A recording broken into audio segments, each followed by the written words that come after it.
Welcome to the Speech Sounds for Kids tutorial. I'll step you through the features of this app, which is available through the iTunes App Store. There's a North American and an Australian version, and I'm going to use the Australian version today. Speech Sounds for Kids.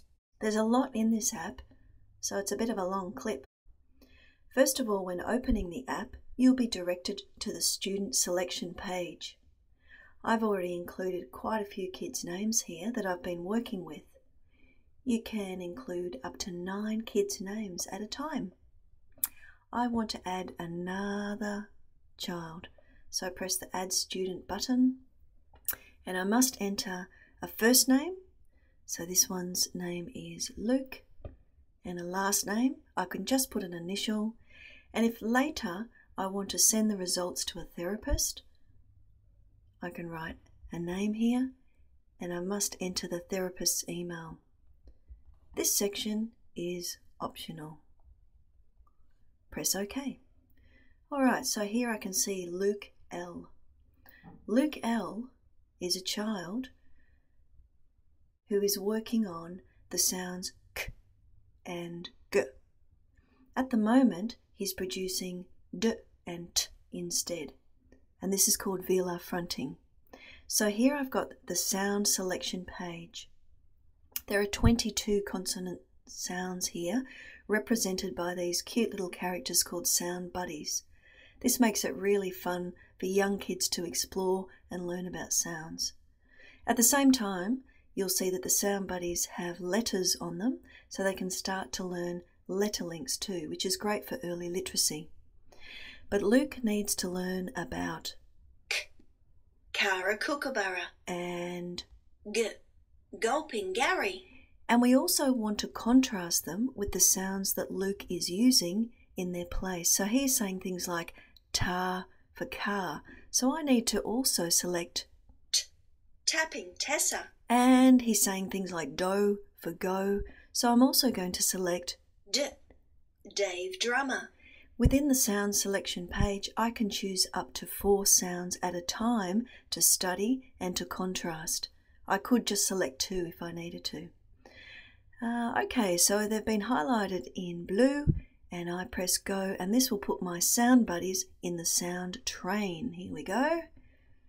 All right, there's my sound train. Harry, k, Kara Kookaburra, t, Tapping Tessa.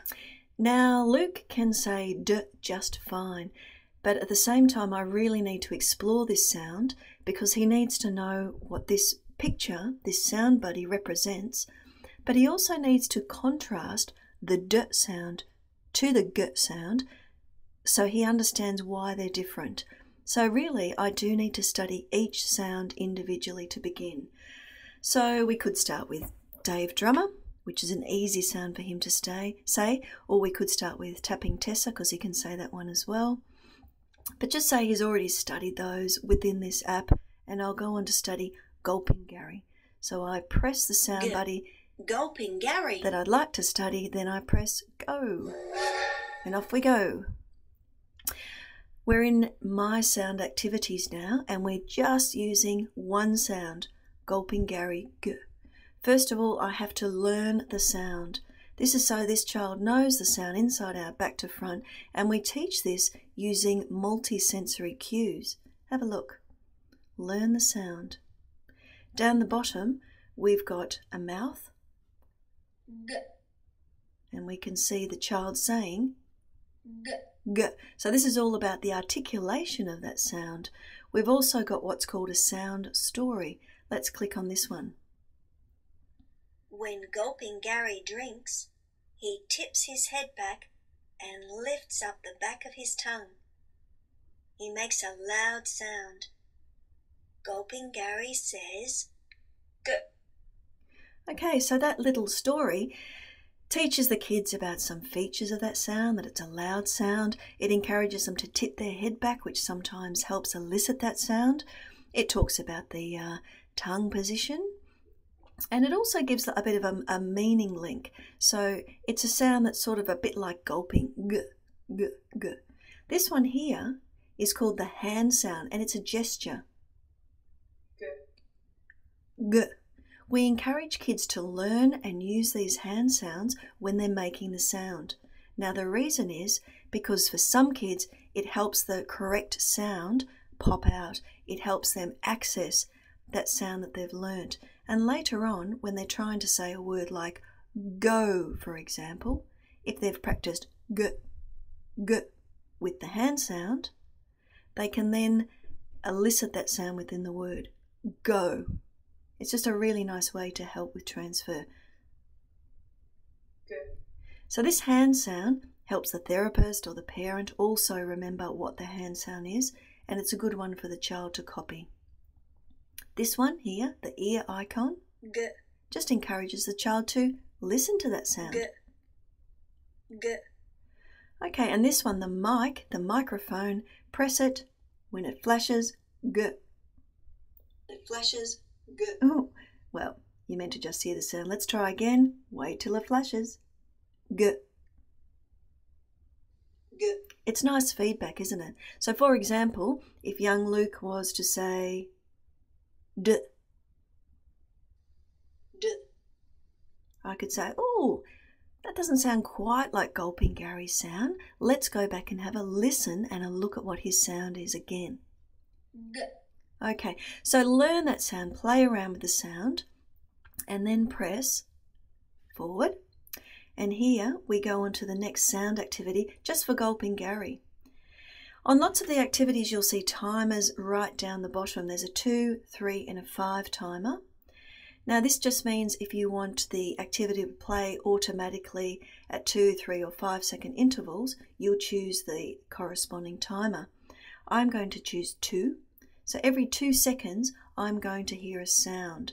And this is the listen for the sound activity. It's really tuning the kids' ears into listening just for the target sound. So to start, I press the ear, and every 2 seconds I'll hear a sound. If I hear Gulping Gary's sound, I'll press his picture. D, G, great listening, G, fantastic, D, keep trying, Oops.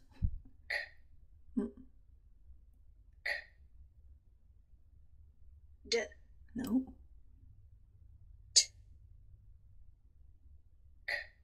And only the sounds in the sound train are being used here. So it's really training great, the kids' ears to be very specific in their listening and to discriminate between the sounds in the sound train.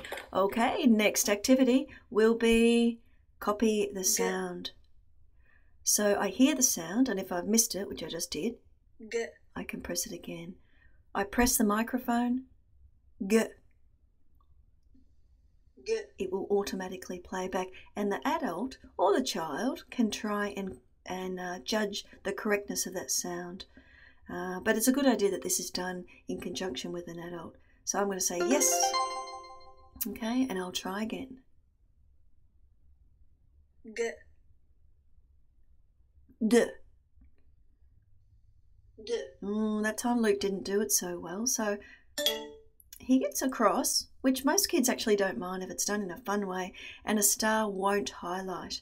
If I also want to record that particular sound, I can then press this, and an audio recording of the last production will be sent to the My Statistics page, and we'll talk about that later on.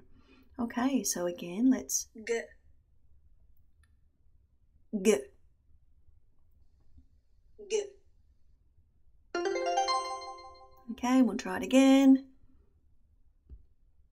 G, D. D, At this point, I might say to the child, hey, do you remember the hand sound?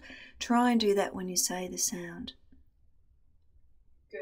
And you can see all the little cues are still down the side. You might even say to the child, remember how to make that sound? Have a look. G, Okay, we might then try again. G. G, Oh, and I might say, good on you, Luke. I might record that one, and I might also write a written note that using the hand sound, or spelling would be good, hand sound helped. Okay. Now if I have pressed this or this, the exact notes will go to the My Statistics page. Otherwise, just the number of correct or incorrect responses as judged by the adult will also be recorded on the My Statistics page automatically. We could go on and we could then do say the sound, which is exactly the same. Says. Only there's no sound to copy and there are no cues down the side. So by this time, we're really expecting kids to be able to say that sound without too many cues. They might still self-cue using the hand sound that they've learnt, g. G. Okay, now within this, you don't have to be judging correct, incorrect. You can just do multiple copies, but the important thing is if you are recording, you must wait for the playback to occur before you press the record again or before you go on to another activity. Okay, so if you've used the microphone, just make sure you wait until that playback occurs. Let's keep going. At this point, I've done all the sound activities for Gulping Gary.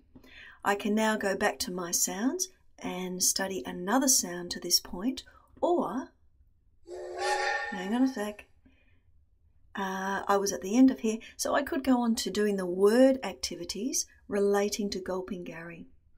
Okay, so really be directed by your therapist. There's no correct way, but let's go on and do word activities. Well done, you've made it to the end of clip 1, but there is so much on this app that it takes 3 clips to get through it all. You'll learn about how to choose more sounds, use sounds in words, compare sounds, and also compare sounds in words. It's really important for clear speech production for kids with speech disorders and for early literacy development. Off to clip 2 now.